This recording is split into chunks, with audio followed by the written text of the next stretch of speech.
সবাই, আশা করি তোমরা সকলে খুব ভালো আছো। আর আমরা চলে এসেছি ব্লগ নিয়ে। দিদির বাড়িতে এসেছি, মানে আমার মেজো দিদির বাড়িতে এসেছি। দিদির বাড়িতে আজকে অনুষ্ঠান আছে, তার জন্যেই আসা। আর এসে দেখি আমার মাও এসেছে, আমার বড় বৌদি, দাদা, দিদি, ভাস্তি সবাই চলে এসেছে এখানে। আর তোমাদের হিংসোনা আসা মাত্রই ভীষণ কান্না, মানে কানো কানো শুরু করে দিয়েছে, কান্নাকাটি, যেটা রোজগারের। তো ওকে নিয়ে আমি একটু ছাদে এসেছি এখানে চুপ করানোর জন্য। আর নিচে দিদির স্বাদের অনুষ্ঠান হচ্ছে, আর স্বাদের অনুষ্ঠান। তো দিদির টুইন্স বেবি এসেছে, আমরা সবাই ভীষণ খুশি। তো প্রেগনেন্সি আসার পরে আমরা তোমরা খুবই আনন্দ করেছি। তা আজকে স্বাদের অনুষ্ঠান আছে, দিদি রেডি হয়ে বসে পড়েছে। আর দিদির শাশুড়ি দিদিকে ওদের যা রিচুয়াল আছে সেগুলো সব কমপ্লিট করছে। তোমরা দেখতেই পাচ্ছ, আশীর্বাদ পর্ব শুরু হয়ে গেছে। কি কিনে হচ্ছে করছে, ভীষণ আনন্দ লাগছে দেখে। অনেক বছর পরে দিদি প্রেগনেন্সি এসেছে। ইভেন নতুন মানুষ আসবে যারা, তাদেরকে নিয়ে আমরা খুব আনন্দ। তো দিদিও খুব খুশি, দিদিকে দেখে ভীষণ ভালো লাগছে। বাড়ির আমরা মানে সবাই এসেছি আর খুব আনন্দ লাগছে। আমার বর্ধা তো মানে ভীষণই খুশি, আমরা সবাই খুশি খুশি। আর উনি হচ্ছে দিদির শ্বশুর মশাই, আশীর্বাদ ধরেও কিন্তু ভালো করে যা যা রিচুয়াল আছে সেগুলো সব হচ্ছে। আমরা দেখছি দিদি শ্বশুর বাড়ির যা যা ভালোবাসা এমন জিনিস, আশীর্বাদ এমন জিনিস। 501 টাকা দিল। আর দিদির শাশুড়ি পায়েস খাইয়ে দিচ্ছে। খাওয়া দাওয়ার পর্ব সব রেডি।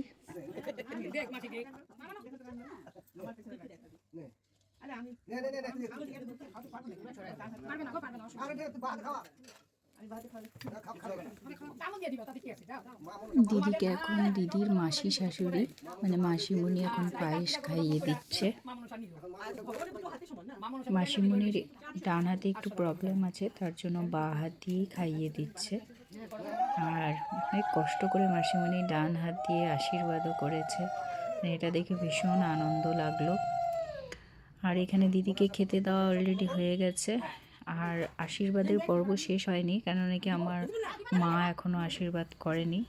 তো এটা দিদি শ্বশুরবাড়ি প্রথম দিনের যেহেতু স্বাদ অনুষ্ঠান, তো মা এখানে আশীর্বাদ করছে। মাইমা পাশ থেকে বলছে যে আপনিও তাড়াতাড়ি আশীর্বাদটা করে ফেলুন, বড়দি করবে এরপরে, মানে আমার বড় দিদি। মা আশীর্বাদ করছে। দিদি যেহেতু অনেক মানে টাইম হয়ে গেছে, লেট হয়ে গেছে খেতে, তাই তাড়াতাড়ি খেতে দিয়ে দিয়েছে। মা আর বড় দিদি আশীর্বাদ করা কমপ্লিট হয়ে দিদিকে সবাই তাড়াতাড়ি খেতে বলছে, খেয়ে নিতে বলছে, কেন নাকি দিদিরও খিদে পেয়ে গেছে আর অনেকটাই লেট হয়ে গেছে। এই ছিল প্রথম দিনের স্বাদ অনুষ্ঠানের পর্ব, যেটা দিদির শ্বশুর বাড়ির থেকে দেওয়া হয়েছিল। আর পরের দিনের ভিডিওটিও আমি শেয়ার করছি। আর এই হচ্ছে পরের দিনের স্বাদ, যেটা আমার বাপের বাড়ি থেকে দেওয়া হচ্ছে দিদিকে, মানে আমাদের বাপের বাড়ি থেকে দেওয়া হচ্ছে দিদিকে। আর মা দিচ্ছে, আশীর্বাদ করছে, দিদি শাশুড়ি আশীর্বাদ করলো। সব কিছু মানে পর্ব শেষ, এখন দিদিকে মানে খেতে দেওয়া হয়েছে এখানে আমাদের। তো দিদি সবাইকে পায়েস ডেকে ডেকে খাইয়ে দিচ্ছে, ছোট ছোট কচি কাচাদেরকে, বাচ্চাদেরকে, ভাস্তি ভাস্তা সবাইকে।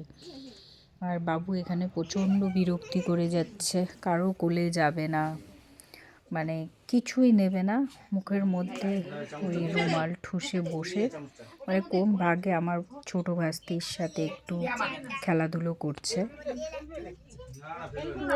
সবাই ওকে এত নিতে চাইছে, মানে ও কারো কাছেই যাবে না, ও আমার কোলে বসে ও সবার সাথে হাতে হাত লাগাবে। এটা হচ্ছে আমার বড় ভাস্তি, মেজো দিদি খাইয়ে দিচ্ছে, সবাইকে খাইয়ে দিচ্ছে।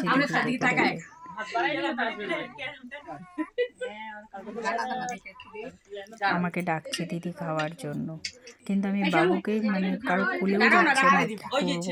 আমি প্রচণ্ড মানে মন খারাপ হয়ে গেছে, দিদির সাথে খেতেও পারলাম না বসে। তো এই যে বাবুকে খাইয়ে দিচ্ছে, কোন ফাঁকে দিদির কোলে গিয়েছে বাবু, মানে চেনে না দিদিকে। আমার বড় দিদি বলছে যে মানে এই দিদির কি ভালো কপাল যে বোনের ছেলে দিদিভাই তোমার কোলে গিয়েছে। তো মানে সত্যি দিদিভাই ভগবান ছিল। বাবু কি ভেবে যে কোলে গেছে, আর প্রায় 2 ঘন্টার মতন দিদির কোলে ছিল। আর সেই সুযোগে আমি খাবার খেয়েছি, ওয়াশরুম গিয়েছি, একটু শান্তি করে বসেছি, আমার ভাস্তাটাকে দেখেছি। মানে দিদিভাই সত্যি সাক্ষাৎ ভগবান হয়ে এসেছিল, যার জন্য দিদিভাইয়ের কোলে গিয়েছিল। আর এখন দিদিকে খেতে দিয়ে দেওয়া হয়েছে। ওই দিদিভাই নিয়ে বেশ সুন্দর ঘুরেছে বাবুকে।